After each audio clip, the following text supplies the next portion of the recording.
Sa simpleng sangkap lang, makakagawa ka na ng ganito kasarap na kasaba cake. The best merienda ito. Tara guys, pakita namin sa inyo kung paano namin ito ginawa. Una po natin gagawin, balatan po yung kamuting kahoy. Pagkatapos po mabalatan, yan po ay yayadyarin na po. Ganyan lang po. Tanggalin po natin yung parang ugat-ugat. Habang si mother nagyayadyad, gagawa na po ako ng aruba dito sa ating llanera. Isang kutsarang asukal. And then, kunting tubig po. Arubahin lang po natin yan. Kapag nagkulay pula, okay na po yan. Palamigin na po natin. After po mayadyad, yan po ay pipigayin po natin para matanggal po yung katas.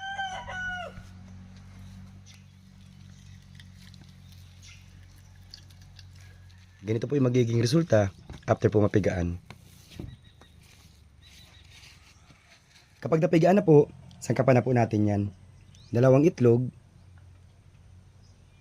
100 grams po ng butter cup. Ito po yung butter or margarine, pwede po yan.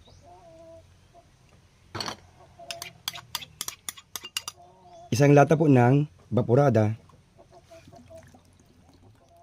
Isang lata din po ng condensed milk. Haluin na po natin yan para po magsama-sama na po lahat ng sangkap. Ito na po. Nahalo na po natin ng mabuti. Ilagay ko na po dito sa mga llanera. Meron po yan aruba.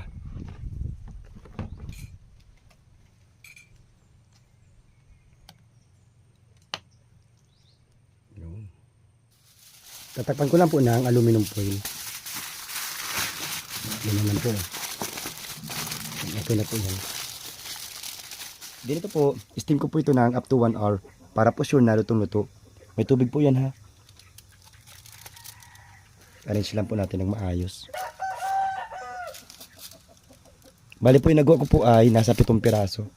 3 malalaki, 4 na maliit. Yan po. Magkalipas po ang isang oras, tingnan na po natin.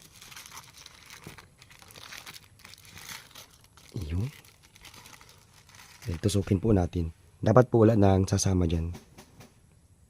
Yun, nito na po siya. Tikanin lang po natin yung gilid niya. Ito na po.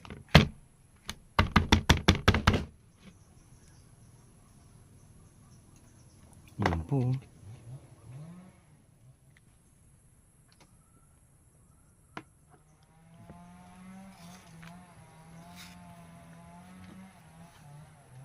Siyempre, titikman niya ni mother.